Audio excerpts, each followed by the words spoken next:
They say work hard and you'll get ahead, but I'm just breaking my back instead. Clocking in just to pay that rent. Ain't much left when the day is spent. Boss man talking about living the dream that's built on my routine. They raise the price, we keep the pace, running in place just to stay in the race. We built this town with our two hands, blood in the dirt, sweat in the sand. They make the rules, we make it stand. Yeah, this land runs on the working man. Bills stack high, paychecks thin, round and around that wheel we spin. They fly first class, we drive beat trucks, still showing up when the world gets rough. We built this town with our two hands, blood in the dirt, sweat in the sand. They make the rules, we make it stand. Yeah, this land runs on the working man.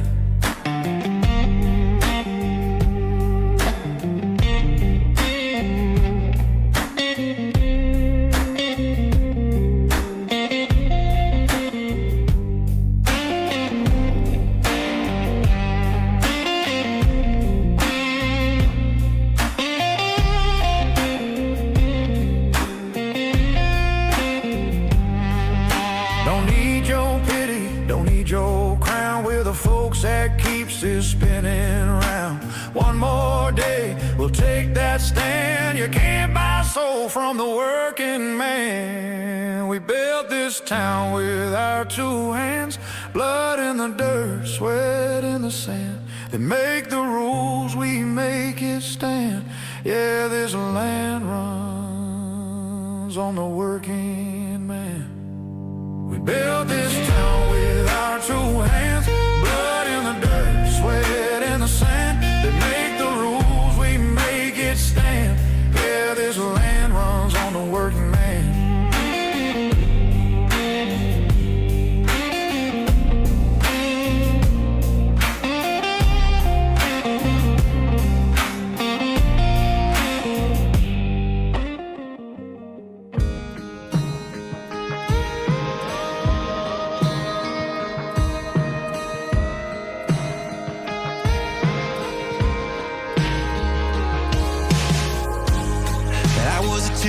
Train wreck with the lights called long neck.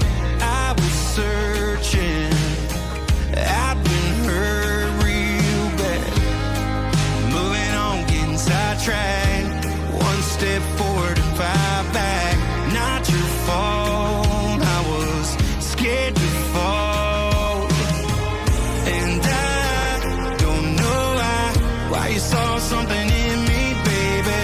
Girl, saw right through all the pain and you came and saved me. Yeah, I know you didn't leave me lonely. Weren't the one who put the heartbreak on me. Picked up the pieces, it wasn't the mess that you made. Could've left it just the way you found me, but you came and put your wings around me. Girl, you went out of your way to fix what you didn't break. We're the star in the pitch black, shine the way on the way back. Out of nowhere, answered all my prayers. Picked up the towel that I threw in, took in a heart that was ruined. Show me the past ain't a tattoo. Love me even when you didn't have to. Yeah, I know you didn't leave me lonely. Weren't the one who put the heartbreak on me. Picked up the pieces, it wasn't the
but I try to be happy, knowing that you're happy.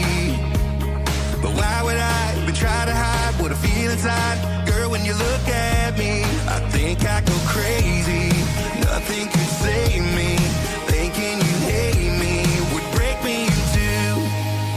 Baby, I don't wanna know what alone looks like. Staring at my phone in the middle of the night in a king-size bed, baby, cold as ice. I don't wanna know what alone looks like. I don't know how to live without you being anything but mine. I'd be a wreck if you said goodbye. I don't wanna know what alone looks like.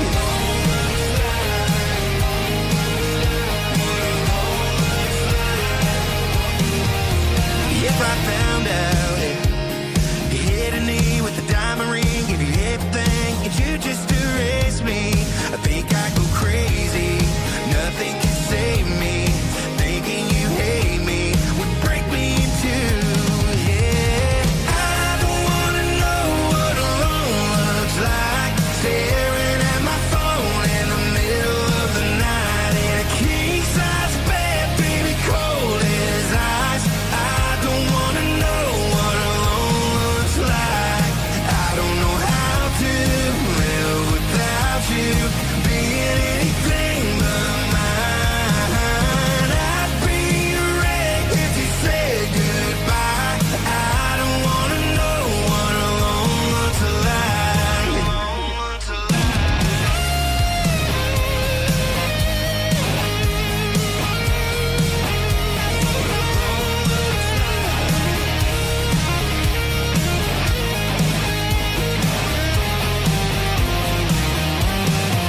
Baby, I don't wanna know what alone looks like. Staring at my phone in the middle of the night in a king-size bed, baby, cold as ice. I don't wanna know what alone looks like. I don't know how to live without you being anything but mine. I'd be a wreck if you said goodbye. I don't wanna know what alone looks like.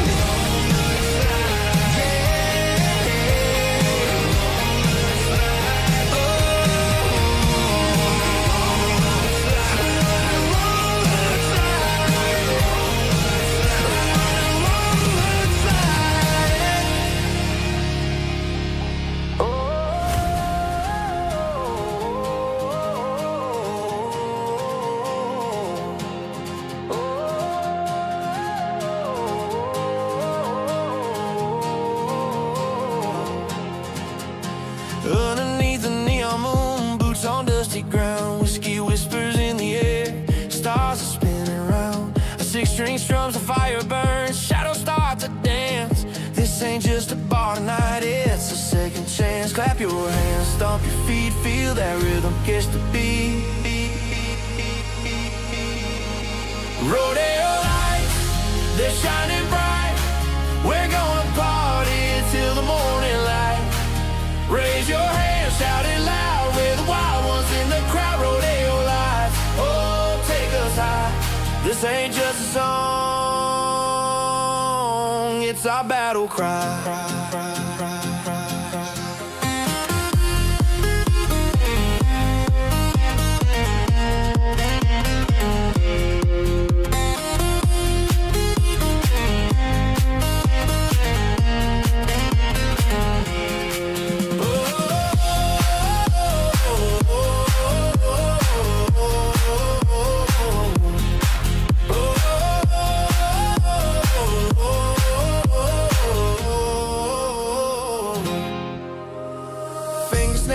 Fiddle hums, hearts begin to race. The bass drops in and every soul is lost in this embrace.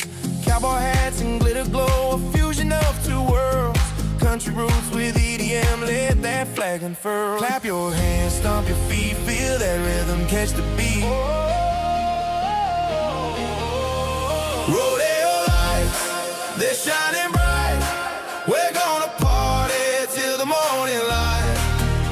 Raise your hands, shout it loud. We're the wild ones in the crowd, rodeo lights. Oh, take us high.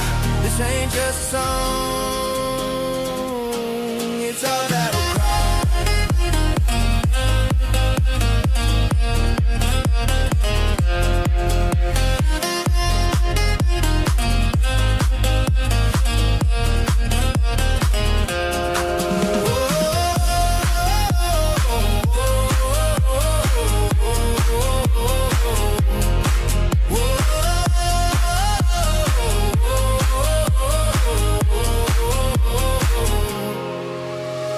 Hands up, boots down, turn it,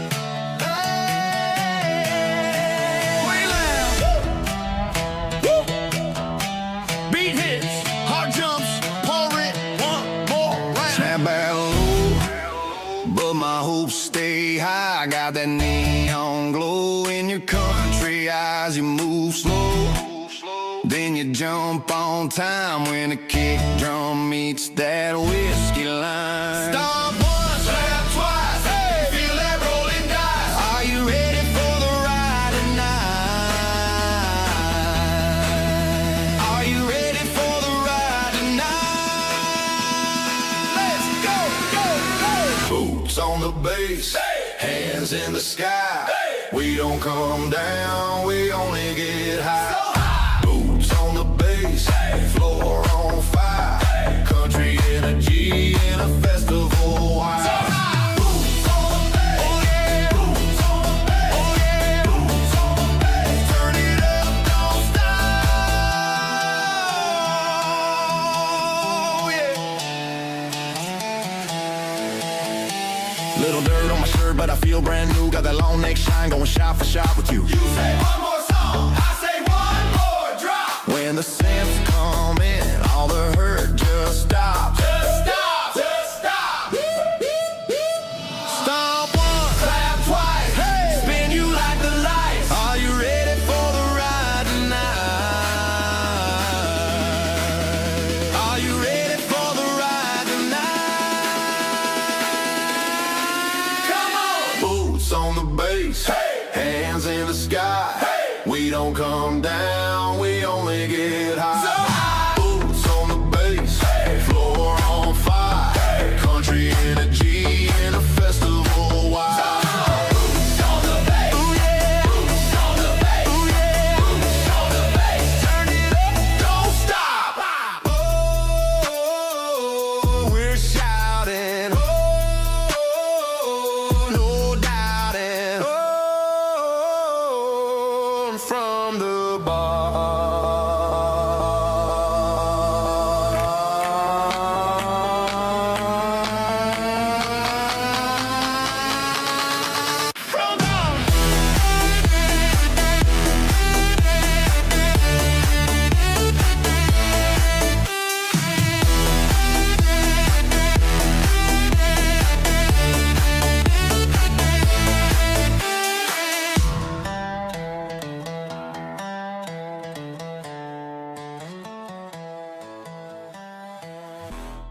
side. So Camu looking to steal round 2 away now that the rain is gone and we've got dry conditions to play with over the course of our first nighttime quali. Also worth pointing out the gap we're seeing there in the 5th, 6th, 7th and 8th position. We see between those drivers just a little over 0.2 of a second, comprising 4 positions. But we're about to catch on board here with Owen Camu for the first of the flying lap. So down across the line goes the number 1 McLaren. And we'll stay on board here with Camu.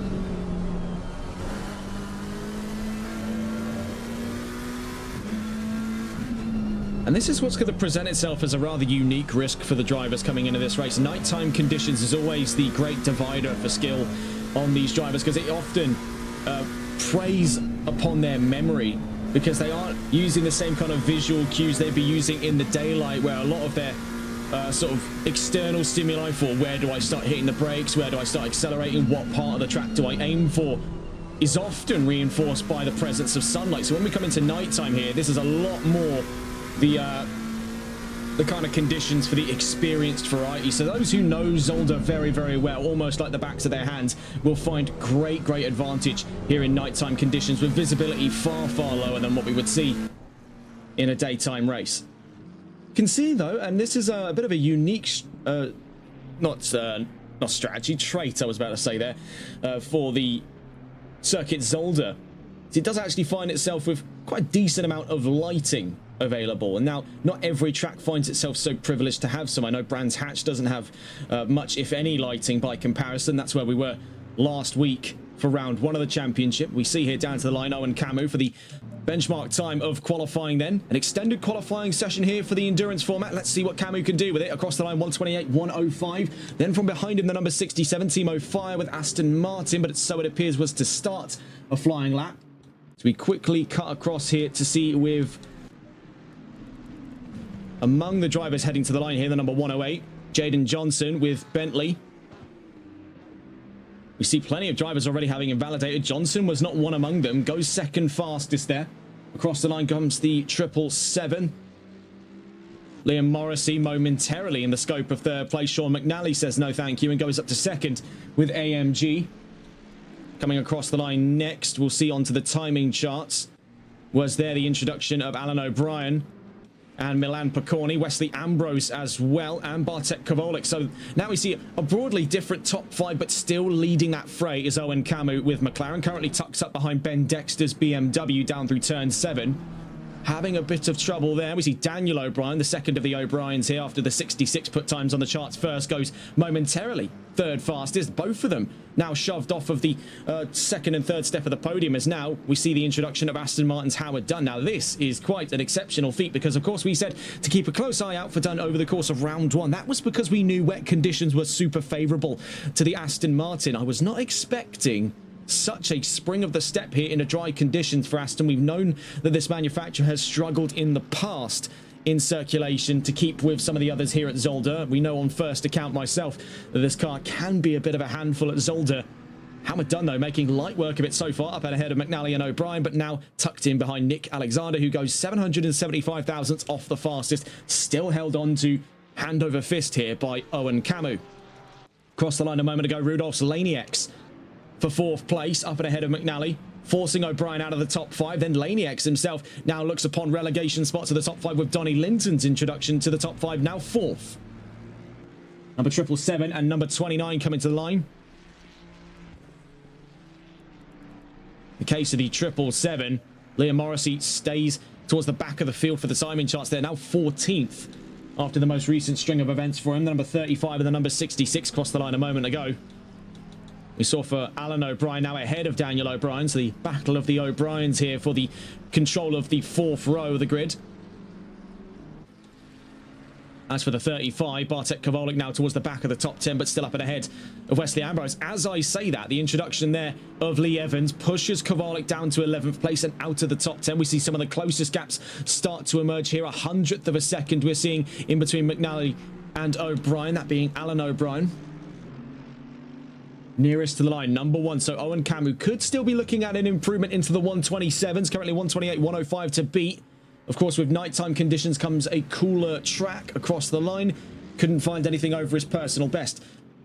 So with the sun tucked away beyond the horizon and we're firmly in nighttime conditions for this qualifying session, the track will be cooler off than it was in the daylight. It was about 20 degrees on track during the course of free practice. It has now dropped 5 degrees down to 15 over the course of this qualifying session. Now, it's not going to make a landslide difference in terms of qualifying times, but it is going to be noticeable. There will be a little smidge off of the predicted times. Those were mostly run during optimum daylight conditions. We're in optimum nighttime conditions by contrast on the run into the real qualifying session at hand. Meanwhile, for Alexander, gets closer and closer, having nearly split the gap down the middle there from 7 tenths to 47 hundredths of a second there. Across the line comes the number 88. We see Daniel O'Brien. Can he go up and ahead of Alan O'Brien is the real question. Across the line he goes. Absolutely. Up to 6th place now, up and ahead of Milan Picorni and Rudolf Slanieks and Sean McNally. 444 across the line a moment ago. Lee Evans still holds on to the top 5. So even against the struggle Mercedes had under BOP, they are adamant to see a top 5 in the hands of a driver like Evans, a driver we know already is rather committed to his craft when it comes to this machine. We saw him in the opening round of VSR earlier this week. And he's committed to the drive with Mercedes in that series as well. Now, he was possibly most recognised, as we just saw a momentary exchange there up at the front. Momentarily, Alexander fastest by 100th, and then that's immediately sliced down by 410 thousandths of a second by Owen Camus, back up to the fastest time. Back on the topic here of Evans, we did see him possibly most iconic use of vehicle was in his time with Nissan. We see this as almost a universal treatment of the GTR after Season 10 of VSR. A lot of the VSR mainstay drivers, like Evans and like McNally, have now dropped the GTR for greener pastures, no pun intended here, for AMG. On the exit of Turn 7, we see a little bit of struggle there for the number 86, Sebastian Scaparo, on the exit of Terlemann-Bocht. Now, getting on with this current scope of things at the front of the field as we get well in past the halfway mark of qualifying. Alexander was momentarily at the lead of this quali session, now albeit by only 10 thousandths of a second or a single hundredth. It still lays the precedent in that Ferrari could be hunting down McLaren in this quali session. Right now, it really does seem like the ball is in Owen Camus' court and it's time to play. 6.5 minutes left to go in this quali session, and he still holds on to things by tenths, less so than 100th. So he's got command of things at the moment, but anything often can and will happen in qualifying sessions this razor thin. It's always worth expecting the unexpected. In the meantime as well, we see Howard Dunn up to 3rd, Lee Evans now in 4th place with Donnie Linton in 5th. Now I believe that's because... No, it's not been because of Johnson, so I think it is genuinely a case here. I'm pretty sure there was a driver that was 3rd place that disconnected. Otherwise, it has been a brilliant spur of performance found here by Howard Dunn. Do not count out the Aston Martin when conditions get tough. Albeit we're not seeing anywhere near as extreme the weather that we had last week at Brands Hatch, but still, less than optimal conditions for tyre heat is still an area that the Aston Martin excels in. We see there Jaden Johnson up to 3rd with Bentley, another dark horse manufacturer on this field. We spoke about it in Brands Hatch, mirroring some of the same points we illustrated in our time covering Season 2 of the Console Endurance Series, but really it is somewhat of a cheat code, that car, because it has a lot of the same defining traits in terms of its handling characteristics, in terms of its setup characteristics as the current generation Ford Mustang, albeit without any of the sizable weight and restriction penalties. So it is really it's a technological loophole. It's genius what these drivers and teams have been able to do with the Continental, and that's what's led to it having this real cultural renaissance on the grid. It was a car that was often considered outmoded for modern meta, but we've seen in the last couple of months especially, the Bentley can and often will lay in really competitive times across multiple championships, and it seems to be the case here. Our most recent case study is going to be that 108. The transition away from Ferrari for Jaden Johnson was evidently one worth making, as we saw when he took home a podium at Brands Hatch, and right now seems poised to start on a podium here in the Circuit Zolder. 112 nearest to the line, so let's go to catch on board here with Rudolf Slanieks, who was also on the podium over the course of the last race. We see them just move up to 7th. Across the line comes Johnson from 3rd, stays there. It's about 3 tenths away, actually 3 tenths 2 thousandths away from Nick Alexander. Currently only 3 cars to be comprised within a single second of the fastest time. We see here currently set by Owen Cameron, 1:27.522 to beat as he crosses the line. Will it be an improvement? Not so it appears this time around, but he's still got about 4 minutes left to go before the end of quali. Number 35 nearest to the line. We're going to catch on board Bartek Kowalik with BMW. We'll see what he can do as he crosses the line, 14th at the moment, and stays there over the course of that last lap. We are seeing a lot of those single hundredth gaps start to creep in here. We're seeing it again with O'Brien and McNally. It was one of the original ones we commented upon. We see McNally to the line. As it stands, then stays within a hundredth of O'Brien, but still holds primary position there for the fight of 12th on the 6th row, starting up and alongside Jonathan Barrett, so it seems.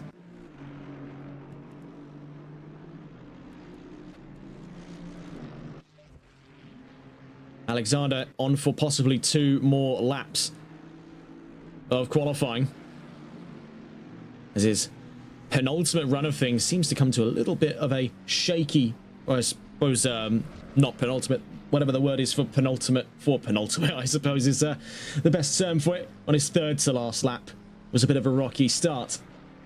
Number 112 across the line again was Laniak, stays in 7th place. You can see now 600ths away from fellow Ford Donnie Linton. Number 144 and 44 heading to the line. We see there in the foreground was Sean McNally. 144 across the line. So Grady and Zuzi across the line there for what is currently 18th place. And that's for the 44. We see here for Lewis McKenzie, currently 15th. Nearest the 68. So if we can catch on board here, Steve O'Markey from 20th across the line stays there. Number 35 coming in from behind him, so that would be for Kowalik, and jumps up as we just catch him there from 14th to 9th on the field. Breaches the top 10, pushing O'Brien out, that being Daniel O'Brien, and now pushes Jonathan Barrett to the back of the top 10 at the moment. Number 247 and number 88 across the line. We see there Daniel O'Brien fights back, pushes Kowalik to 10th, now himself up to 9th place. That's for the 247. Ben Dexter, 16th at the moment. With a minute and a half left to go in qualifying, we're seeing many drivers make their way onto their last flying laps. For Wesley Ambrose, there was noted there an improvement over his personal best, but he stays in 8th place at the moment, getting closer to Laniak's in 7th. So far, it looks fairly close between the 3rd and 4th rows of this grid, and still divided by about half a second as it stands right now. The front row, Nick Alexander. Got my Alexanders mixed up there. Nick Alexander and Owen Camu at the front of the field. Is worth pointing out, if any of the Euro Titans lads do be happening to listening in on this stream, definitely worth checking this series out. Fantastic riot of a series we're seeing here. Nick Alexander, not to be confused with Alan Alexander. Don't believe they're related either. Pretty common surname. Currently 2nd then, 573 thousandths away from Camu, who has now come back into the pit, so he's satisfied with what he's been capable of doing so far. 127.522, the fastest lap we see for Jaden Johnson, I believe also in the pit lane there. So Bentley contempt for 3rd place start. Can Aston Martin stand to challenge them? Needs about 4/10 here in the hands of Howard Dunn. But as we see, a rocky start to things on this flying lap brings a very early end to it, and an end to his qualifying endeavours as he starts a very respectable 4th place. Keep a close eye on that 2nd row. All British manufacturers there, Bentley and Aston Martin. Not the likely candidates you'd expect to see over the front row. We see here with Alexander to the line. Needs 573 thousandths for pole, and he's got just enough time there for one more flying lap, so this will be one very closely awaited. And we'll catch on with the number 13 as and when he gets to the checkered line here at the end of quali. We see the nearest to the line at the moment, number 44 out through Boulderberg, Harshville, Boctis, Lewis McKenzie. Behind him, the 144, Grady and Zuzi. So 2 of the Ferraris coming down towards the line here. In towards Jackie X, turn 10.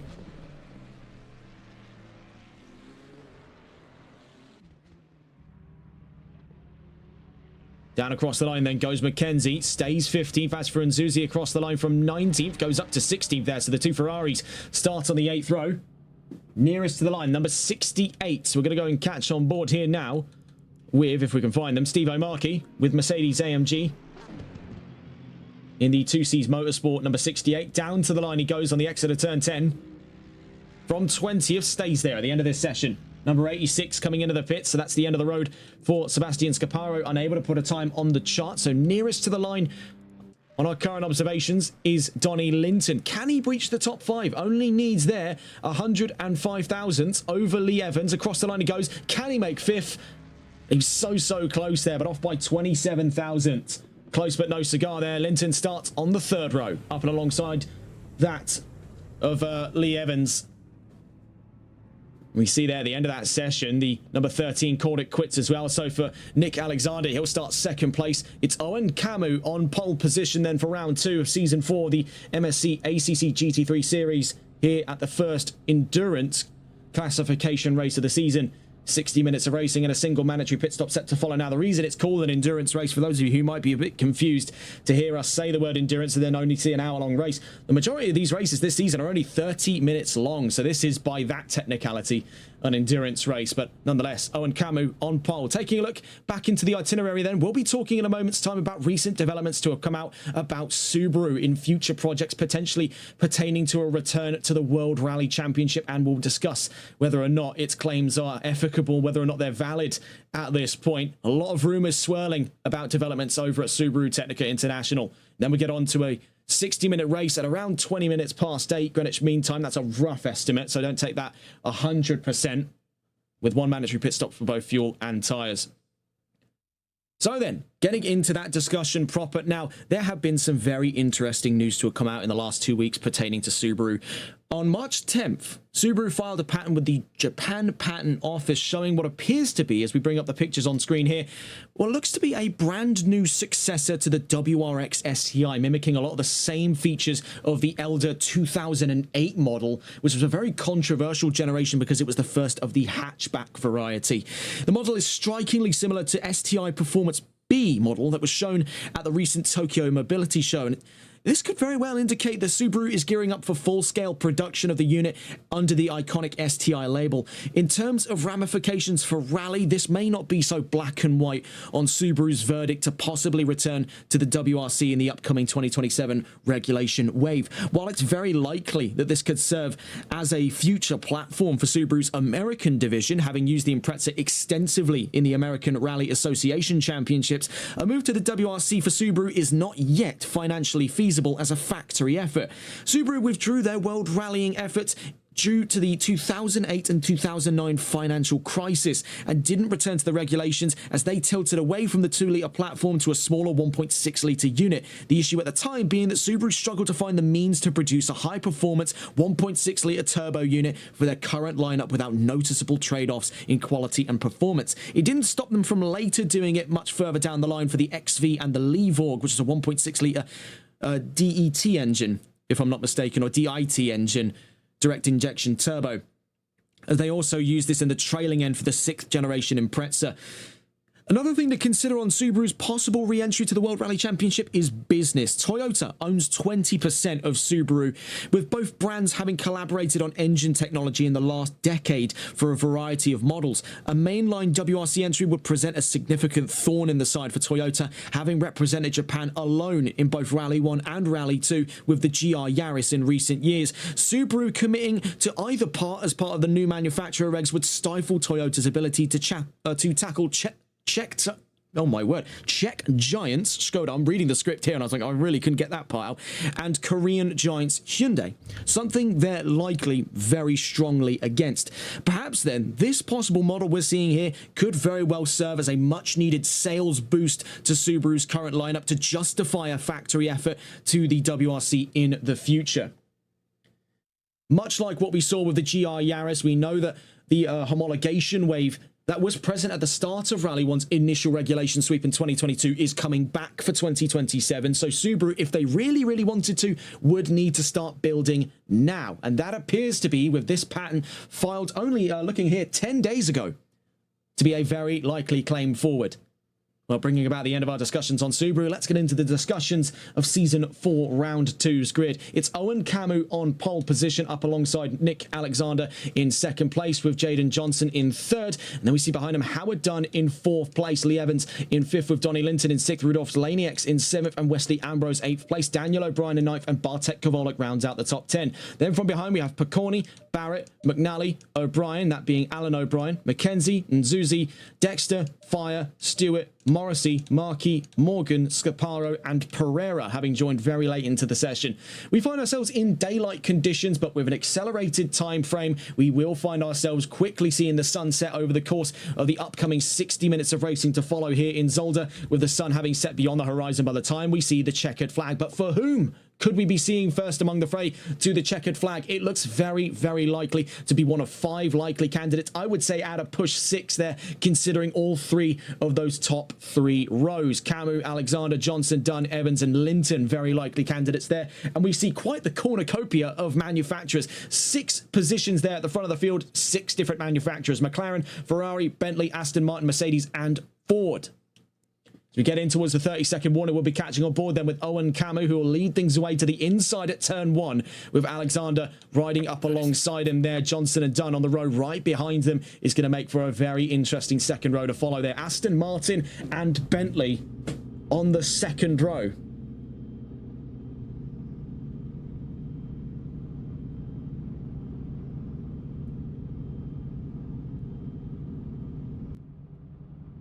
Waiting for the rest of the grid to pull away then. So it's quite an interesting thing to come away from round 1 to have seen how well Alexander performed in his opening round. His debut drive, mind you, to this series.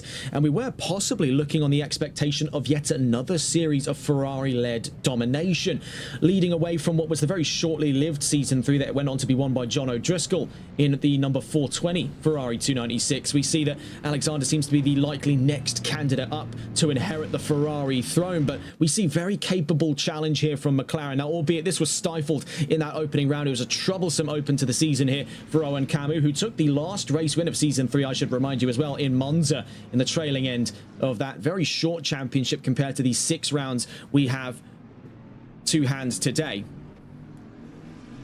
And taking a look at that calendar, better late than never to bring up the discussion of where we'll be heading out after this round. With Zolder today here on the 20th of March, on the 27th, we'll be heading to the Grand Prix Circuit Silverstone to make the second and last of our British leg of the journey here after Brands Hatch at round 1. Then we'll be heading to the Hungaroring past the season midway into round 4, then Zandvoort, then Barcelona to bring us into the trailing end of the championship here for Season 4.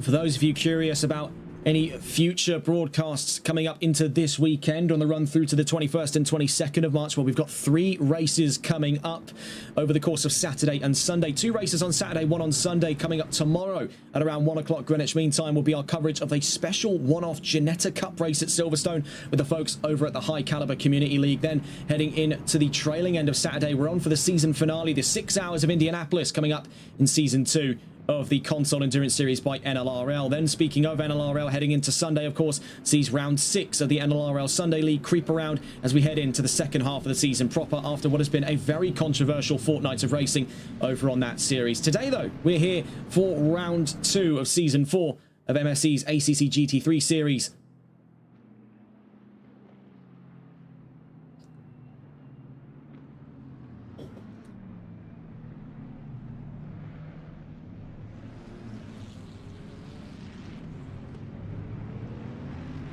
Making our way then out through turn 9, heading down towards turn 10.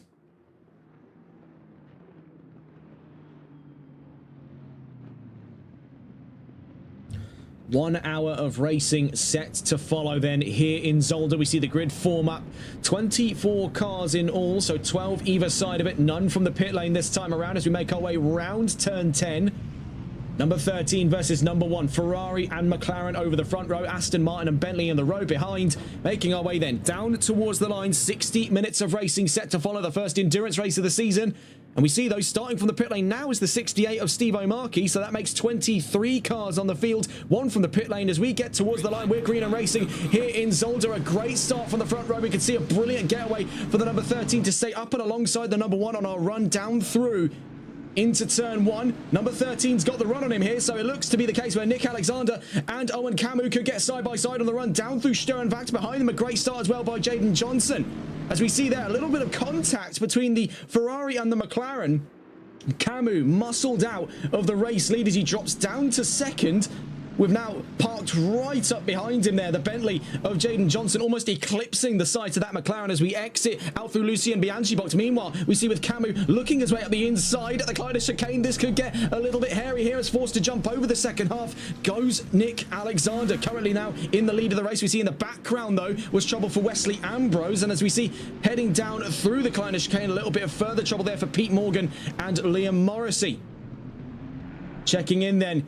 It's Alexander from Camus, from Johnson, Dunn and Linton in the top 5. Great start as well by Howard Dunn to hold off and advance by Donnie Linton. We see behind him as well, in the case of a fight for 5th place, we see looking up the inside goes Lee Evans with Mercedes.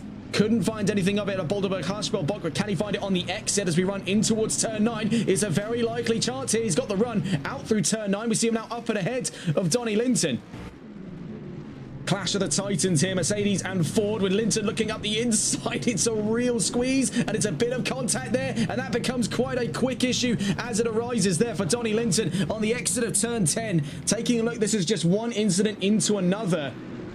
Over the course of that run out through turn 10, we see for Donnie Linton, he now drops much further in onto an advance by Timo Fire, the Aston Martin tucking in behind him. We see, though, one tiny little tap there, and he was almost glued on to the front bumper, so it was just being taken for a ride on the exit of turn 10. Nothing he could have done in that situation, given where he was positioned. We see even more trouble arise here on the exit of Sternvacht. Ignore the slight desync from our end. That's just on our point of view. The drivers themselves aren't suffering with the same fate. The 112 of Laniacs, however, is suffering, as we see down in 21st place there. Big washout out through Sternvacht and Canal for the number 112, though no apparent signs of damage.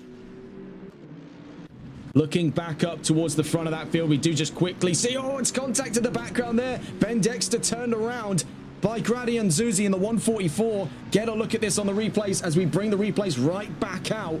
This is to be cut across here to the fight between Nzuzi and Dexter down through to turn 5. This is where it all went sour for the pair.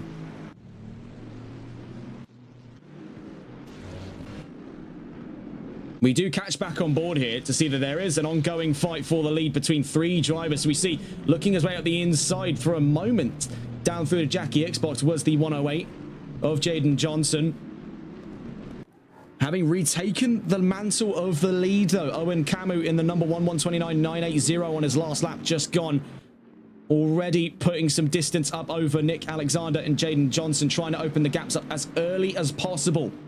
In terms of pit stop strategy, we are expecting that 50-50 for a 60-minute race. So we are looking for 30 minutes in the opening stint, 30 minutes in the closing stint. So a pit at the halfway mark dead on will be the bulk of pit stops expected today. Any deviations from that are likely on an emergency basis. We see at the moment what has quickly dissolved from the fight of first is very much so now the fight of second place. Alexander versus Johnson, with Alexander defending, Johnson attacking behind them. Howard Dunn, who's carved a clear line of things away now from Linton, courtesy of that incident with Evans earlier on. Evans now takes up the helm of 5th place. We see here for the fight of second.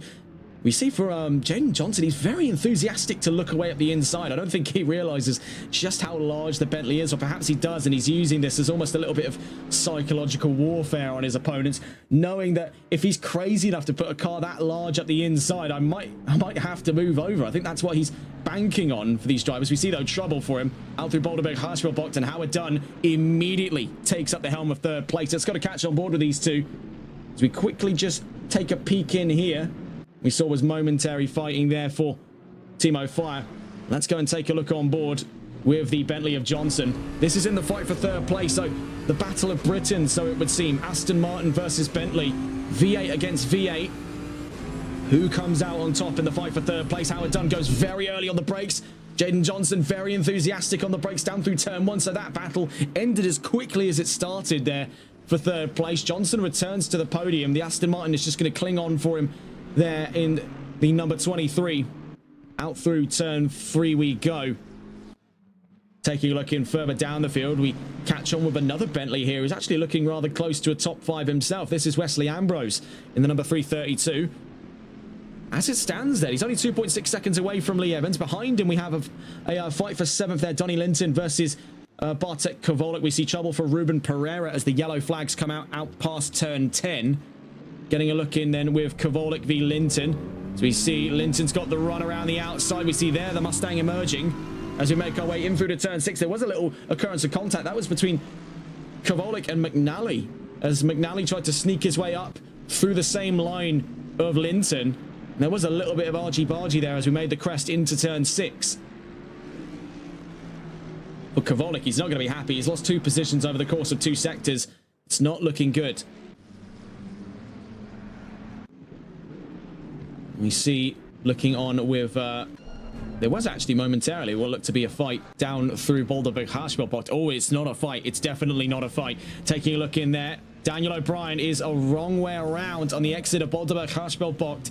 Now having to fall way down the order. You can see they're passing him up. Is the number 15 there? Is that Stewart, having joined very late into this race? Back in the green flags then. Reluctantly so for O'Brien. You can see behind him there, Pete Morgan and Ben Dexter fighting for 21st on the field. We see here, this is Craig Stewart, number 15. Meanwhile, number 86 brings out the yellow flags. Number 66 very nearly does the same. The 86, that was Scaparo down through turn 10. We see for the 68, this is Steve O'Markey in 23rd. Getting a brief look in here with Sean McNally. This is the possible fight of 7th. Now, we saw him get a little bit elbows out in his approach to things up and alongside Bartek Kovalik just last lap on the run up through the crest here at turn 6. He's got clear line of sight, though, not only on the car in 7th, but you can see just off in the distance there, that bright green indicator on track would be that of Lee Evans' 444 Mercedes, currently up in 5th. Speaking of, we see here Evans down through Boulderberg Harshbelt box. Right behind him is Wesley Ambrose. Up in front, it looks like battling has all but dissipated. Now done, having tucked in nearly some 3 seconds behind Johnson. Johnson, as it stands there, nearly some 2 seconds behind Alexander. We do have more yellow flags, and now we're going to pull up the large display here to try and tackle them head on. C4. The 88 was momentarily in part of that one as well. The number 15, Craig Stewart, is facing the wrong way here. So the yellow flags were out. He's back into the pit lane. So back into green flag conditions just as quickly as that incident started. We see for the 247 getting up and around what looks to be a very wounded 29. That's Milan Picorni out through Boulderberg Harshbelt at turn 8. That looks like big trouble there for the Ferrari. He'll be into the pits very early in this race. You can see severe front end damage. And judging on the wobbling as well, likely some steering damage as well for the Ferrari. As it stands then coming into what is about to be the end of the opening 10 minutes of racing here, as the sun, you can see, is starting to set beyond the horizon. We'll be into nighttime racing not long from now. It's Owen Camus in the lead with Nick Alexander in 2nd. Jaden Johnson in 3rd, Howard Dunn 4th, and Lee Evans rounds out the top 5. Wesley Ambrose 6th, Donnie Linton in 7th, Sean McNally in 8th. But as you can see for McNally, this is a curious case as he actually drops position out there to the back of the top 10. Timo Fire now up to 9th in the number 67 Aston. Off in the background there was a bit of trouble for Nzuzi, that on number 144 pitched in down through Turlemanbot. Rejoins close there to Barrett, but no trouble as we get on the run out through turn 7. We see for McNally, he's already back into the fight, so claws out here for his fight with the 67. But Timo Fire, he's got far less damage to nurse compared to that Mercedes. You can see something was a little bit wobbly in this last lap for the number 4. And there is some scratching to be shown on his car in terms of nearby fights, Nzuzi and Barrett. But of course, we saw how that opened, so it's unlikely that we'll see it progress into a fight. I think it is a case where he is just hemorrhaging time. We see what was the previous end of a fight here. It's Markey versus Scaparo. We see for Nzuzi, it only gets worse for him as now he drops in position behind Alan O'Brien. Rudolph's Laniacs could have a stab here on the exit of turn 1. Something to point out, just a worthy bit of information here. 1.7 seconds and dropping is the gap between Nick Alexander and Jaden Johnson. So bear in mind, he's already on the podium. He's looking at back-to-back podiums. He will, by this metric, continue to be a championship contender in his own respect. Right now, that starts with getting up and ahead of that Ferrari. If he can start outscoring the number 13, well, yes, it's unlikely he'll overtake the championship right here and now. He can definitely do quite a serious blow to it on the run out of round 2. The confidence that Johnson's got is the same that Ambrose has on a track like this. Now, what makes the Bentley so special here in Zolder? And we saw it in the albeit 5 hours of running we had in the 5 hours of Zolder, previously 6 hours of Zolder at the start of the CES Season 2. Much earlier in 2025 is the fact here that the Bentleys can tackle those curbs with reckless abandon. They've got some of the best suspension for this kind of track. They're quite soft around the edges, these cars, so they're very, very easy to get up and over those curbs. Very confident with changes in stability. It's not an easy car to upset the balance of. It is very steadfast in its approach to the curb. So in a track here, especially when you see down at the Kleiner chicane, down through Turleman box and down through Jackie X box, you can tackle the curbs, and that's what's giving him that competitive edge, that and wonderful comfort in that vehicle. He's not under any kind of pressure here, any kind of stress. That cannot be said the same for the AMGs.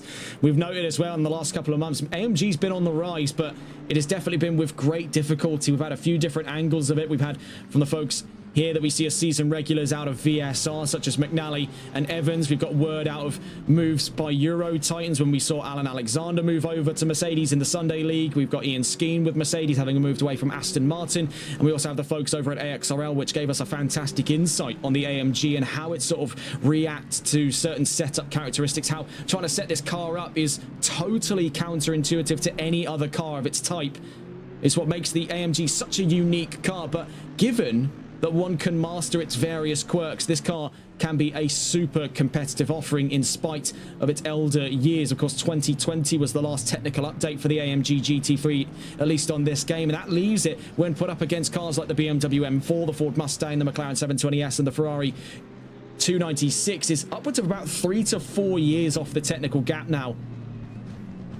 And in those 3 to 4 years, manufacturers have found a way to make the cars a lot more comfortable to set up and a lot more persuasive in the corners. So the AMG, like another car that was introduced around the same time, the 2018 Aston Martin V8 Vantage, is a car that of its time was a fantastic bit of kit but is struggling in its elder years. That's evidenced by the fact that Mercedes themselves in real life are developing a replacement to the AMG GT. We commented on that earlier in last year when the first development images were released for the AMG GT replacement. As for Aston Martin, of course, they released the innovative Evo package, and that's definitely breathed a lot of new life into the Vantage this late on in its development cycle. As it stands then with that facelift package, Aston Martin doesn't show any signs of abandoning this platform like they did the last one. Oh, in the background there, trouble for Barrett. Oh my goodness, sorry, I had to mute the mic there to sneeze, but oh my goodness, what happened there for the for the 999? I mean, we put on a bit of a show, don't get me wrong. I mean, A+ for showmanship, but it's not done him a great deal. You can see there, hits the donuts, and oh yeah, no, hit from the back there. Collision with the rear bumper off of the 144 Gradient Suzy. Heavy damages there for the Ferrari. Suzy having rejoined the circuit is Jonathan Barrett, a considerable distance down the field. Let's go and catch on board here with Dunn v Alexander. As now we see in the time since, some of that madness created by that incident has opened the doors up for a move by Johnson over Alexander as he now drops to 3rd place. The sun catching the eyes of these drivers as they make their way in through to turn 4 at Lucien Bianchi box. Let's stay on board here with the Ferrari. Looking over his rear views, we see there catching up at a fast rate of knots is the Aston Martin. Howard Dunn has a chance here to see the podium, and he's up and ahead of the Ferrari by the time we hit turn 5. Something is clearly awry then with the Ferrari of Nick Alexander. He's got 15 minutes before his optimum pit stop. And as it stands, something is clearly not connecting with the rest of that car. That number 13 has dropped 2 positions in the span of a lap and could possibly drop 3. With, we can see there in the background, the imminent arrival 5 seconds away of Lee Evans. We can see even worse now for the case here of Nick Alexander out through Turleman drops considerable time. We can start to see what has actually gone on for him there at the front. Take a look over that front left quarter. Considerable damage on the 13. So in the time since, something has gone awry. We've not been able to capture what it was when we were focusing on that very bizarre incident between Morrissey and Nzuzi.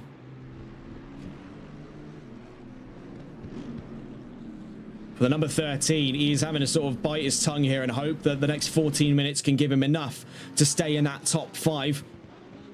Now, while this isn't necessarily championship ending, it is serving as quite a dangerous challenge now as to whether or not he'll be far and away in the lead of things heading in to the halfway mark of the season at round 3 of the championship, with Johnson having gained considerable ground. He'll be up 18 points extra over his current standing. In terms of the gap between himself and Alexander, well, that'll be currently 6 points in benefit, so that is going to put him very close, I think by about 2 to 3 points there between the pair at the forefront of the championship. Roughly there. That's an exact maths. We're trying to get the calculations to you a little later on in the stream. 44 minutes left to go. We see Nzuzi and Morrissey, both of them in the pit lanes now. Oh, hang on. No, hang on. Take a look in the replays there. I don't think it was it for Morrissey or was it for the 999? Because if it's the 999, then that was Jonathan Barrett. Let's just quickly report back on that incident. And as we see here, it was for the 999. So yeah, our mistakes there to Morrissey. That wasn't Morrissey caught up in the incident. Though same livery, worth pointing out, between the pair. And Nzuzi on his way out then. 13 minutes early to the pit lane and a considerably longer stop. And that looks to be possibly the same scope of things casing up at the moment for Ruben Pereira. The number 8, heavy front end damage, but he's staying out.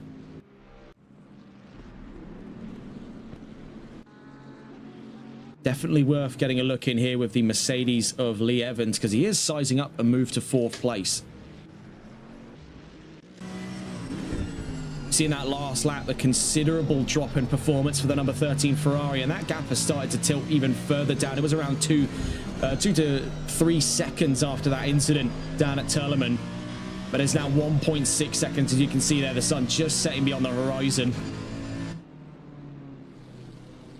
One of the more iconic aspects of the positioning of Zolder is it sits right next to a wind farm. So you get to see out through turns 2 and 3 the huge turbines there, generating power for the region of Hoist and Zolder. We see moving over to allow the number 13 through is Ruben Pereira, a driver we spoke of just a moment ago. Out through turn 6 goes the 444.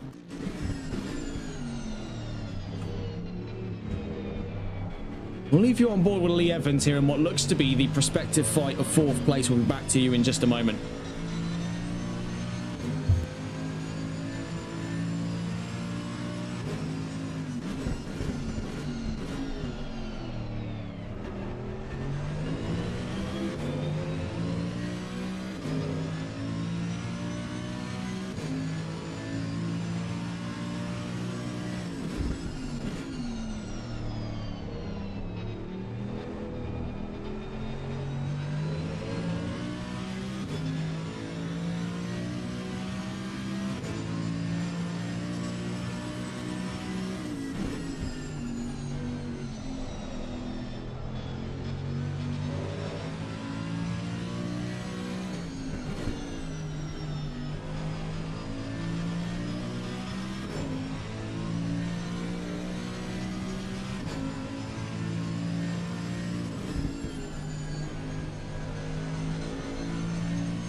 And in the time having since watched on with this fight for 4th place, we see that it's been very slow, if at all, progress up towards that look of 4th place. So that's quickly killed off chances at this point of the race for the fight of 4th. As that gap, what was getting closer to a 1.4 second margin, now struggles to even maintain its point of view within 2 seconds. Steve O'Markey there, caught in between Alexander and Evans on the run through to turn 10. Will be quickly ushered out of the way. You can see they're already signaling, so that's great sportsmanship there from the 68. He's made himself very, very aware of the other drivers on track. We see a possible fight coming on here. 9/10 of a second in between McNally and Fire. Timo Fire in the number 67 went by Ghost Golf over the course of round 1 and was reflected as such in the standings. You see on his second race, he could very well be one of 2 Aston Martins inside of that top 10. That makes one of 2 Bentleys as well. So Aston Martin and Bentley treated to quite a display here in round 2 of season 4. As we're out past the first 20 minutes of racing, Owen Camus still leads by a progressing gap over Jaden Johnson in second place, with Howard Dunn third. Nick Alexander still nursing front end damage, is nearly 6 seconds away from the Aston, and currently in 4th place, still trying to hold himself away from the car in 5th. Right behind him, the 444 of Lee Evans. Donnie Linton still on the charge back after his incident with Evans, is hungry for a top 5 here in this series after a lackluster result in Brands Hatch. He's hunting down 5th, currently a few seconds away down through turn 7. 6th place up and ahead of Bartek Kowolik in 7th, Wesley Ambrose in 8th, with Sean McNally in 9th, and Timo Fire in 10th place. Rudolf Slaniak we see right behind him there in 11th, and right behind him Alan O'Brien in 12th. Daniel O'Brien in 13th, with Ben Dexter 14th. We see here for Lewis Mackenzie into the pit lane, the number 44 from 15th will drop down to 16th. As we see staying out is Sebastian Scaparo, inheriting 15th place. And it'll be likely the same case so far for Ruben Pereira, going up to 16th from his current standing of 17th, courtesy of that pit stop by Mackenzie. Behind him then, having taken their mandatory pit stop so far, Morrissey, Barrett, and Zuzi, Markey, and Picorni. Nearest fights on track, I mean, we've got a few to possibly consider here. Fire, Laniacs, and McNally as a possible consideration. I would also say toss in there the possibility to see O'Brien as part of that fight, that being Alan O'Brien in the number 66.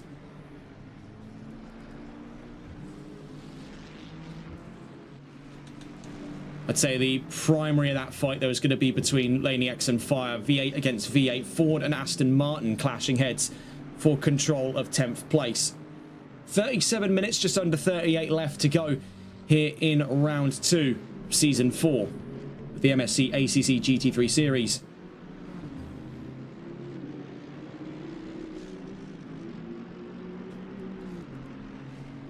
And what's been rather peculiar about this is much like Brands Hatch, albeit in far different conditions, is one of the major nemesis of any driver on track at the moment has been less so their fellow racing drivers. It's been more so the track itself. It has not been a particularly comfortable ride for many, as you can see there for the Aston Martin up in front of Laniacs, bottoming out on the exit of turn 7, spitting sparks up into the face of the 112, goes very late on the brakes in through Balderberg Harshbeld Bogt. Into the pit lane comes Alexander, so he's timing things about 7 minutes earlier than we would have expected. But of course, that front end damage, you can see that over that front left, quite considerable. And he had a little bit of damage on his right hand side owing to collisions he suffered out through turn 7 a few laps ago. He's into the pits then from 5th, joining him in the pit lane as it stands, the number 8 of Ruben Pereira. Number 44 in trouble, so it appears, and that's Lewis Mackenzie. Behind him, you can see, is Jaden Johnson in the number 108 Bentley. He's had a really solid race today. He's been able to challenge then for second place, currently outscoring his championship rival, as these two were the leading pair coming out of that first round of the championship. So it's going to be curious to see how things pick up for the run into the next round at Silverstone.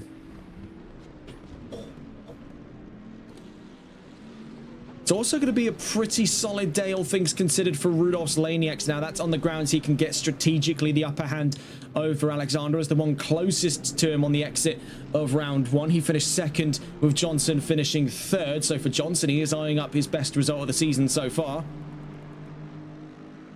And from where he's standing, it will still be a considerable gap to make up. So I think our calculations were wrong. I think we originally did the calculations on the basis we assumed that Johnson finished 2nd. That's not the case. He finished 3rd. So taking a look at where things stand at the moment for Alexander, let's say, for example, he can make his way back up to 4th place by the end of this race. So say that strategy did work out for him, though I would say with a grain of salt here, it's not likely given how early he's come into the pits compared to his contemporaries, and he's not exactly given himself the cleanest portion of the track as he has rejoined into traffic. You can see up in front of him there is 2nd place, being Jaden Johnson in the 108. himself tucked in behind that of Lewis McKenzie up in front, and Alexander has a drive through. So this can only get better for Laniax and Johnson right now. That drive-through penalty has effectively sealed Alexander's fate here. He may not even see a top 10 by the end of this race, so he'll have no points to play with. And as it stands then, under that basis, Johnson will find himself with an 18-point advantage. He'll go up and ahead now from where he was 15 points coming out of round 1. With 18 points in tow as well, he'll usurp control over Alexander. As for Laniax, it could be a much closer bout between Bentley and Ford at the front of the field heading to the season midway. This has been detrimental for Alexander. This is the worst case scenario for the number 13, but I would not say that his championship chances have been scattered right here and now. This has only added a few extra steps to what is the climb to the championship title. Too early to call it, I would say, here at round 2 of 6. With 4 more rounds coming up for him to right these wrongs. This is just the slow climb back to the lead, but as it stands, he will lose the lead for the run into round 3. As he serves his drive through. Oh, behave. Behave. He's got to stop, go 30. That's the end of the road. Yeah, I'm not even surprised anymore. Yeah, I honestly, possibly the most realistic reaction you could have to a situation like that. To think about it logically, right, he's come into the race, he's led, he's then lost the lead, he's then lost the podium because he's dropped down to 4th, dropped in behind Johnson, behind Dunn, then a drive-through, serves his drive-through, he gets served a 30-second penalty because he was speeding into the drive-through. It can't get much worse. It can't go on like this, can it? Well, as it would turn out, it can. We see here very close fighting. This is in the scope of 6th place right now, and this is Wesley Ambrose versus Bartek Kovalik down through turn 7. We see the Bentley. Yes, it is much more confident over the curves, but it lacks some of that bite, some of those fangs that the BMW has, and that's what makes it such a good choice, the M4. But obviously, with any of these cars, you are trading off maneuverability for stability, and that's often been the case where that's a fairly straight line between the pair, and you place your dots wherever you find them here. You either have cars that are very nimble but woefully unstable, so that would be cars like the Lamborghini Huracan, for example, which we've seen have major stability problems, but when done right, it is an absolute bullet. Or you have cars that are very stable but lack some of that finer control in the corners. That would be your cars like the Bentley and the Aston. But they hit that sort of sweet spot in that sense. Actually, I would say much more aggressively on that end of the scale. That's going to be like, oh, never mind. We'll get away from that conversation in due course, because my word, big hit down through at turn. That was on the run down through turn, turn 2. Contact there. Timo Fire collides with Bartek Kovalik in his fight for 6th place. BSR Twiglet in chat saying if he's fighting for the championship, he should carry on every point count. Well, not to rub salt in the wounds, but there's only 10 positions that actually award points in this series, as it uses the FIA Formula 1 scoring scheme of 25, 18, 15, 12, 10, 8, 4, 2, 6, 1. If I'm not mistaken. So the top 10 positions are the ones that net points. If he's not in the top 10, he's not getting any points.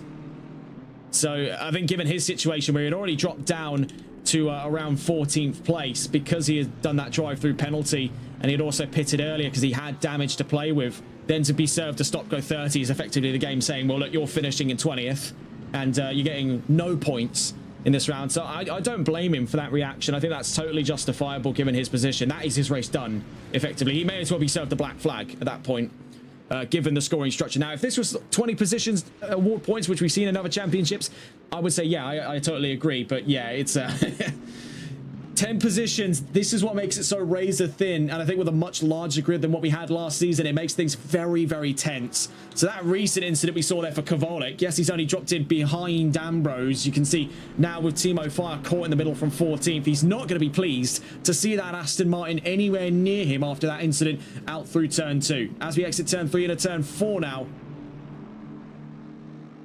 the Aston presently still in front of him. Speaking of Astons, we see here exiting the pits after his pit stop now, Howard Dunn, who is looking at his first podium this season. Now, all fair play here to the number 23. He's knuckled down, and much like we saw in round one. It's been a story of determination here for the 23. He's been able to get his hands dirty on this field today. He's been able to get into those fights. But what has been one of the most universal traits he possesses across the last round and this one is just ruthless consistency. He's been in and around that bracket for the top 5 and the top 10 the entire time, and he's had more consistency than the opponents around him. He's been in a much better position by that contrast because he has not faltered. He's not made mistakes that other drivers are making. He's been very clear and narrow on this one, and that kind of efficiency is what's rewarding him with these routine great results. Think of it as, with no discredit to his performance in that of the Aston Martin, think of it almost as the tortoise and the hare. It's a case where, you know, the hare, it's very fast, but you know, the hare rests during that race, or I guess in this case, to make the analogy make any sense, the hare makes mistakes during its run. Yes, it's faster, but it's not consistent. It's slow and steady that wins the race, or I suppose in this case, it's consistent and steady that wins the race.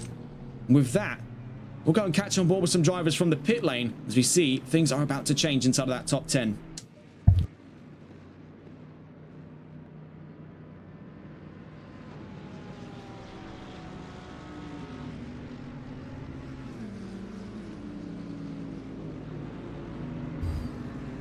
Taking a look here, Sean McNally in the pit lane. We just saw cruising on by him, the number 66 of Alan O'Brien. It is worth pointing out now with Timo Fire out of the way, the 35's got clear line of sight on the 332, but was that knock enough to deal any significant damages to the BMW compared to where it was before? We do see what very is likely there's some damage on the car, but it doesn't appear to be enough to knocking the confidence away for Kavolik in his fight with Ambrose.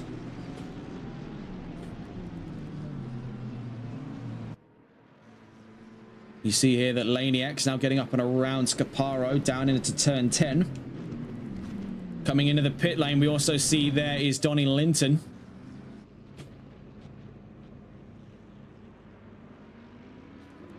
Owen Camu in the meantime as well also came into the pit, so he'll be returning to the podium with Jaden Johnson staying out. Lee Evans also staying out here past the halfway mark. We do have a few drivers still straggling to get into the pit lane.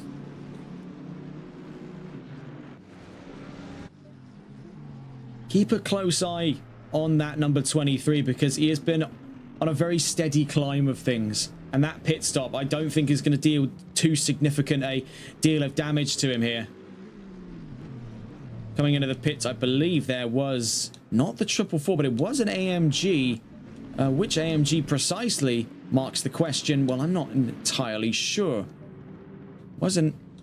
Oh, it definitely looked like an AMG, but I believe matching the color scheme there, I really do need to get an eye test done because that matches the color scheme verbatim. That is Daniel O'Brien. Also coming in, Jaden Johnson.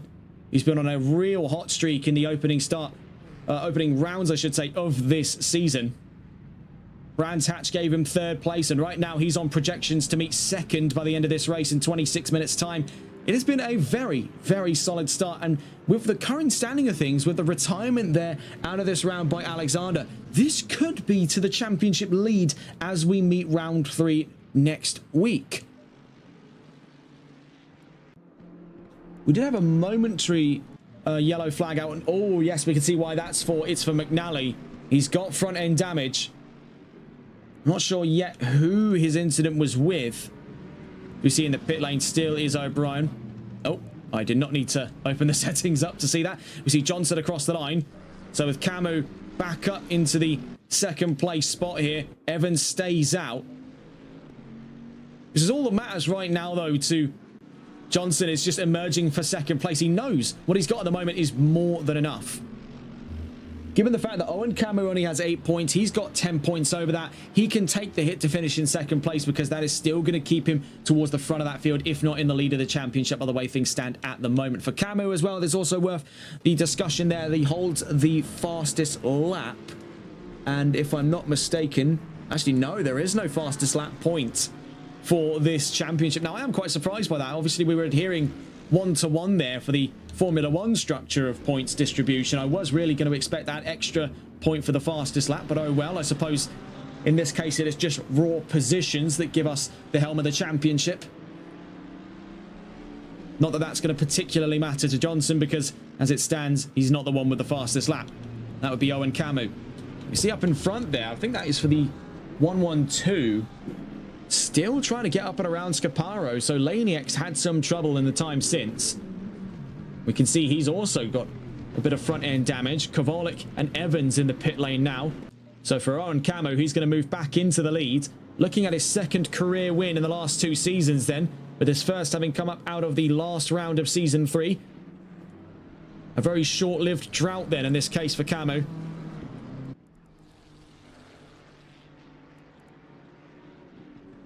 Number 86 there brought the white flags out. That's for Scaparo.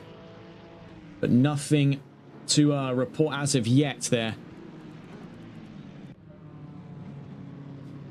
We see in the pits is Evans. Ambrose stays out to inherit second place. Johnson third, Dunn fourth. So when Ambrose comes in, he's going to really be in this topic of the podium, the last puzzle piece to fall into place here, because that is going to give Dunn the scope of things for third. And that's going to give Johnson the scope of things for second place. Now we see here, just navigating through the traffic, up and alongside there on the run, out through turns 2 and 3 at Sturrenbach Canal, was that of Morrissey in the 777 McLaren, currently 15th on the field. Evans on his way out. We'll see where he emerges, though. So it appears he's gone to the back of that top 5, so Linton may very well have done it to return to that top 5 after his incident far earlier in the race with Evans.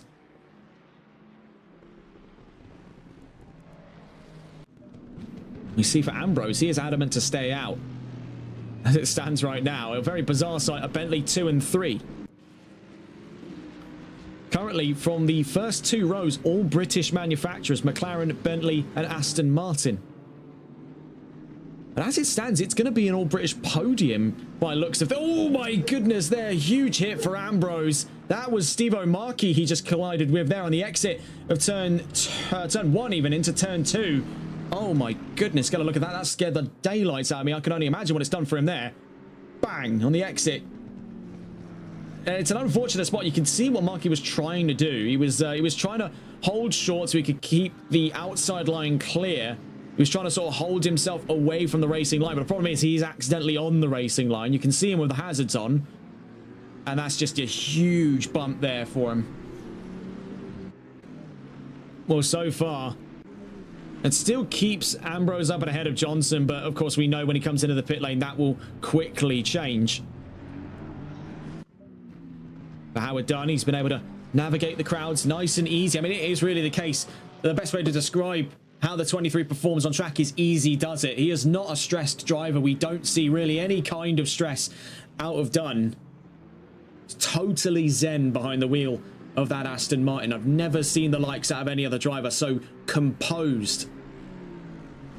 Because usually always there's one thing. There's maybe one thing or another that you can identify with a driver, but it is a case here. This man is just incredibly relaxed, and I think that is maybe the key.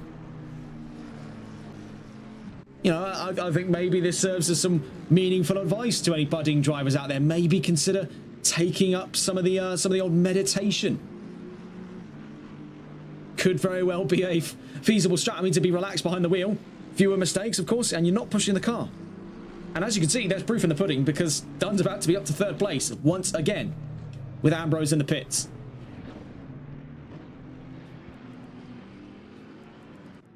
Nearby fights, and Zuzi and Morrissey, they're on the exit of Bolderberg Haspelbocht, on the exit now of Jochen Rindt, heading into Jackie, exit turn 10. We see those two with Morrissey.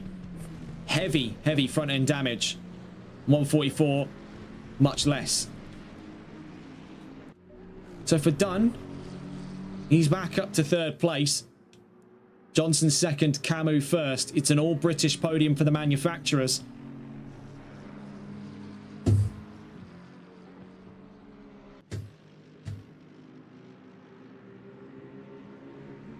McLaren, Bentley and Aston Martin dominating here in Belgium. I don't think I'd ever see the sight. I mean, we've seen Bentley win here before. But it is a rare thing to see that podium with those three manufacturers. I mean, that specific lineup is bringing great joy to me.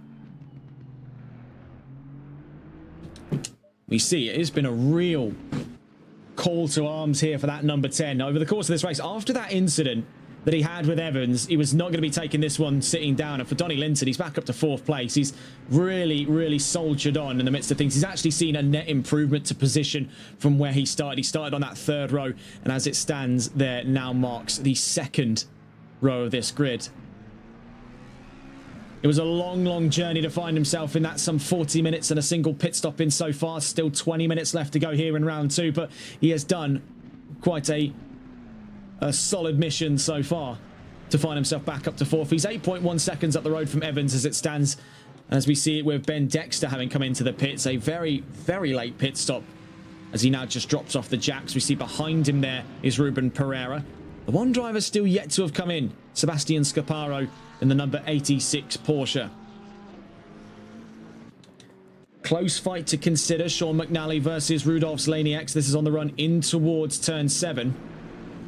Mercedes and the Mustang, as we're firmly now in nighttime conditions here in Zolder. Close but no cigar. You can see that front end damage is starting to have a bit of a knock-on effect here for McNally. He is pushing the car to keep with the Mustang, but there is this degree of control worth monitoring between the pairs. You can see Mustang still holding strong. That's not to say that Laniax doesn't have any damage himself. You can see the front end not looking particularly grand, but it's a far cry of what we're seeing on the Mercedes tucked in behind. Something worth noting, this was brought to our attention here. Evans is slowly catching up to Linton now with 18.5 minutes left to go in this race. 7.6 seconds to clear. He's got quite a long journey. He's just on the run in towards Terleman-Bocht as we see Linton on the exit. So he's got some distance to clear and quite a lot of traffic as well. You can see stacking in behind the number 10. That will be something we monitor over the next 18 minutes or so. Back on with Laney XV McNally. Up in front of him there, Timo Fire. So there is definitely the considerations for a 9th place. We've got to catch on board here with the Mustang. Actually, we'll stay on board with the Aston. I think we just got very lucky with the positioning of where we were last on board with. This is with Timo Fire. So this could very well be the scope of a new fight here for 9th place. 0.8 of a second in closing. You can see the Mustang cloaked in the shadows. This is a frightening sight for the Aston. It's contact! It's contact out through Terleman-Bocht as the Aston runs wide. Oh my goodness. How many more shocks are we going to take over the course of this race? I simply just cannot stand it. We see for the Aston, he is still rolling very slowly down. So I think there's something cut off on the run in to Terleman. I'm not quite sure what it is yet. But you can see that there was a point here, watching on board with the Aston, albeit we're looking out behind it. But it's as we get past that first, then second bump there, then something just switches off because he drops any and all throttle.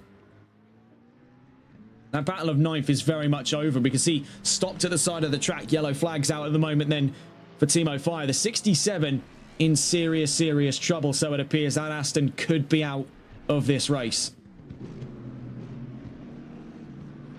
So we see, and then we've done still 3rd place so far.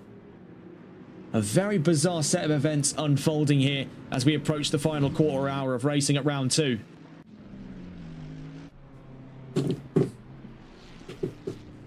Also getting a look into the next week of racing. I mean, it is quite a stacked out calendar. We're going catch on board here with some nearby fighting. I believe we still have much to discuss in the terms here between Laniax and McNally. 1 second between the pair and the newly found 9th place for Rudolf Laniax. Taking a look into that next week, we've got quite the ensemble of events to follow. So on Monday, on the 23rd, we've got the opening round of Fats GT Season 10. On the 24th thereafter, we've got the final round of TRC Sprint Cup EU Season 5. On Wednesday, we've got the return of the Competizione Performance League GT4 Pro-Am Cup America Series in Season 3. We had a week's delay due to weather conditions over on the American East Coast that delayed our chances to go live earlier on this week. We'll be catching back up with them next Wednesday. We've also got the second round of VSR Season 11. We kicked the season off at the Nürburgring Nordschleife just earlier this week, and that was a fantastic opener. On Friday, we've got the follow-up round for this series here. We get into round 3 at the season midway at Silverstone. for the MSC ACC GT3 Series, Season 4, Round 3 on Friday the 27th. 3 rounds on the following Saturday. We've got AXRL's Southern Summer Endurance Series. We've got the Competizione Performance League World Series and the Race Club UK Shooting Stars Cup. We've got follow-up rounds for all of those on the 28th, and then on the 29th, we're back in for Round 7 of the NLRL Sunday League. Coming up this weekend, though, we've got a one-off round with HCCL, the Ginetta Cup at Silverstone. We've also got the final round of Console Endurance Series Season 2, and then we get Round 6 of the Sunday League this coming Sunday. A lot to expect, then, in the course of this weekend and into the next week as we get closer to Easter.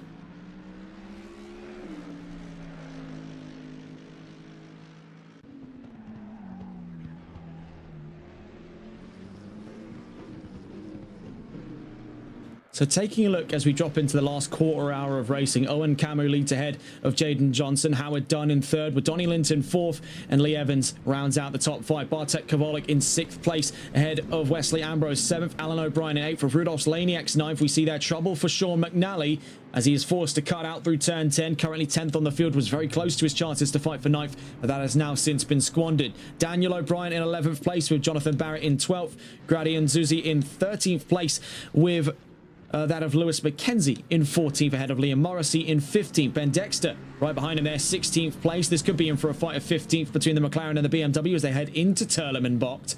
You see right behind him there, the lapping number 1 of Camu. Scaparo 17th, Steve O'Markey in 18th, Milan Picorni 19th, Timo Fire rounds out the top 20. Ruben Pereira, a soft DNF by looks of it there. He's in 21st and currently still in the pit lane for the foreseeable future. We see here with Owen Camu, this is a very stressful place for him to be, caught in between that fight we just caught on with between Morrissey and Dexter. You see up in front there is Liam Morrissey. Behind him is Ben Dexter. And now it is worth observing that gap still closing in between Evans and Linton. That was about some 8 seconds not long ago. It's now 6.6 seconds. Meanwhile, we see there for Camu. Gets clear of the traffic, still in the lead. Just under 13 minutes to go.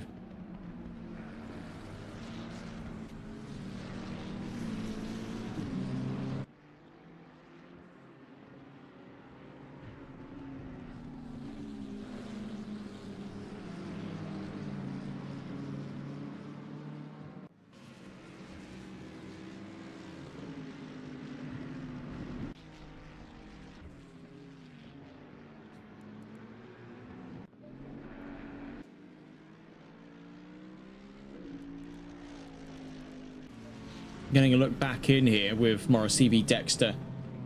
We see up in front is Nzuzi in the 144. So this could be a fight for 14th place we're about to see here.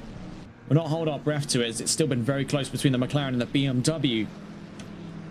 Recent struggles for the Ferrari have definitely revealed a thing or two. The 332 now has a drive through. It's Wesley Ambrose with Bentley. Down in 7th place, we see him stuck in behind there. That's the 2nd place Bentley of Jaden Johnson. Up in front is Timo Fire in the number 67, Aston Martin. That has been a real sudden shock to the system for Ambrose. He was looking for a solid result today, and it has come apart in the last 15 minutes. Out through Boulderberg, Haspel, Bocht. In through to Jochen Rindt. This will be an almost immediate run to the pit lane. Now, fortunately for him, as we've seen to be in some other cases as well, this is a very short pit lane to get. Oh my God. Can he hold it? Can he hold it? Can he hold it? Oh no, he's just too short of it. Oh, I was about to say, if he could slide that into the pit lane, that would have made a fantastic clip there for him, but pity there. That's has gone the way it has. He's obviously been very enthusiastic to get into the pits. We've seen drivers do this before, but I don't think he was expecting Johnson to get on the brakes that early. Had to swerve out, took that grass, and ultimately that's what left him to slide on his run into the pit. So it's only gone from bad to worse here as he drops out of the top 10. Actually, that might be up for debate here, because this is Daniel O'Brien in 11th. Actually, no, we were about to see it here, I think. Yeah, it does appear to be the case. He will be close enough to fight, I believe. Or not. Oh, wait, no. No. I'd say there's still chance there. 10.5 minutes possible. Fortunately, unlike what happened for Nick Alexander, he's not been dealt with a stop-go 30 on top of serving his drive-through. I mean, that was just killer. That was the game beating him down. I really don't know how to feel about that one. That felt horrible to watch.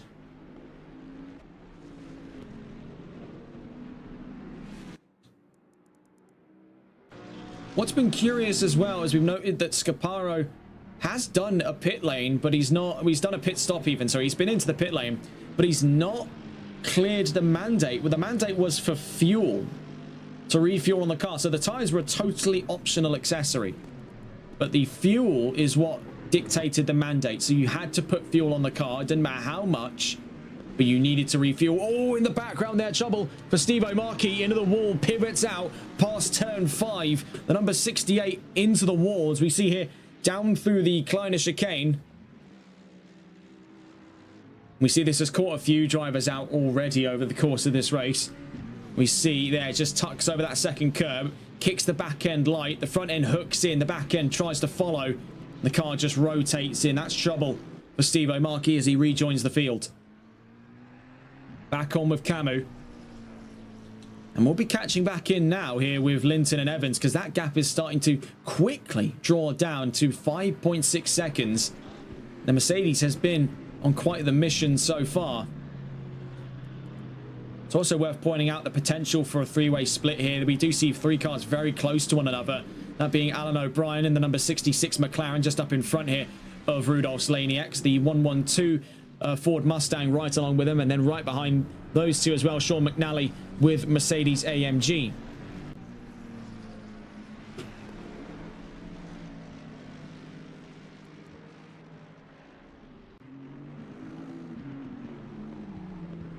Ford, McLaren and Mercedes to possibly scrap then for the aggregate position of 7th.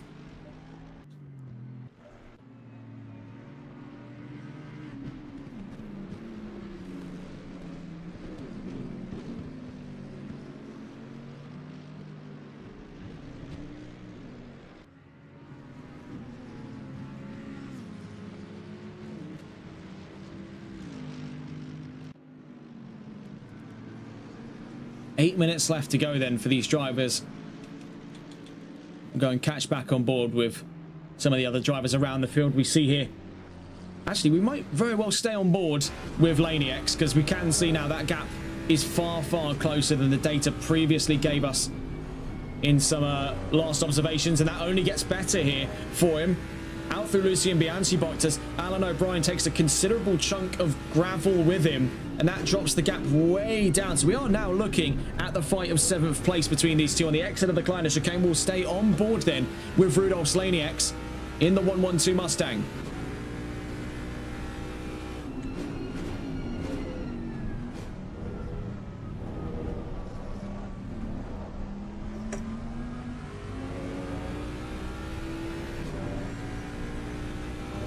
You see with that McLaren almost sort of dragging its feet a bit there on the run through this last lap. Out through Jochen Rindt. Alan O'Brien has really pushed that car, and now it's starting to push him back. That's the problem now he faces with McLaren. And an even worse sight for him, because looking into his rearview mirror would reveal near enough the entirety of the grille of that Mustang. But now as he emerges up and alongside, it is side by side between these two on the run into Ernst Corner. Does O'Brien yield then is the real question. Heading down through to turn 1, he tries to hold on there, but going up and around the outside at Ernst Corner goes Rudolf Slanieks to 7th. Starting to see quite catastrophic fall off for the tyres on the number 66. Now, albeit it's not the worst culprit on this field for tyre degradation, but it is definitely in a close 2nd or 3rd place for that accolade alone.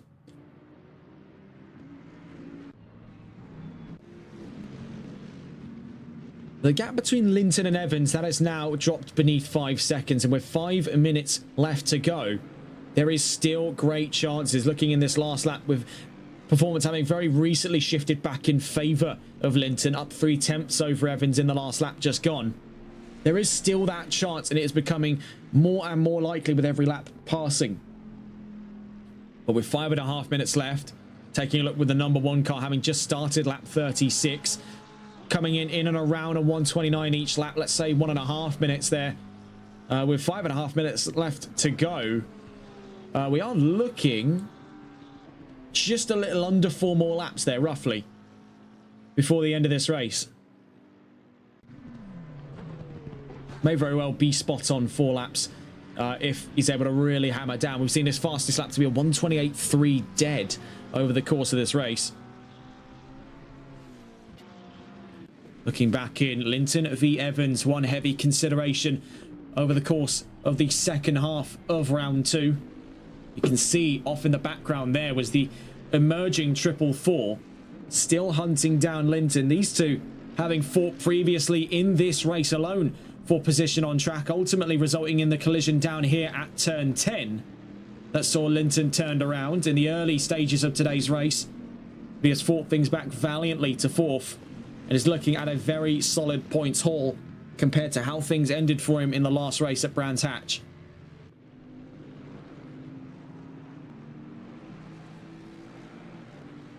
We see in that last lap just gone was a difference of 0.09 of a second. So the margin's very thin this time now in benefit of Evans opposed to Linton. We'll catch on with those two in due course, taking a look around the field to see where those nearest fights are coming from. Alan O'Brien versus Sean McNally, one to consider.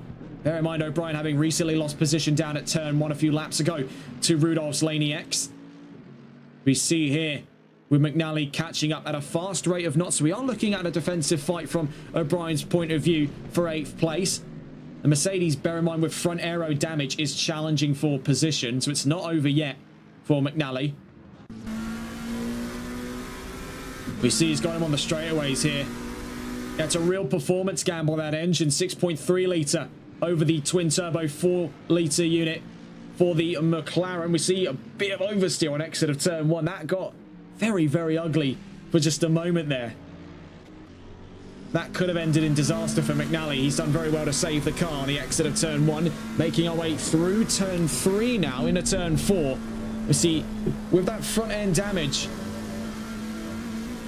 he wasn't having a particularly great time of it up until Lucien Bianchi boxed, and this has been a real Achilles heel for Alan O'Brien. It's been the same area that allowed Laney X to catch up to him on the run into Sector 2, and it's now been the same area to facilitate that overtake for McNally, now up to 8th. O'Brien drops to 9th place then. Still holding on to a top 10. He's up and ahead of his fellow O'Brien, that being Daniel O'Brien, 10th place in the number 88 McLaren. It's been a very rough time for him in these last couple of laps. He's really been pushed around here by some of the other drivers. Come up and took advantage of the withering tyres on that number 66.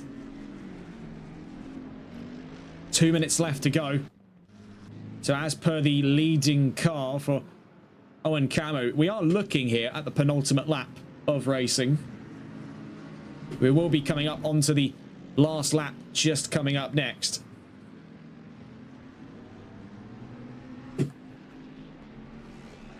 Number 68 has just been dished out with a stop-go 30-second penalty. So that pertains to Steve O'Markey with Mercedes AMG. And that was for speeding in the pit lane.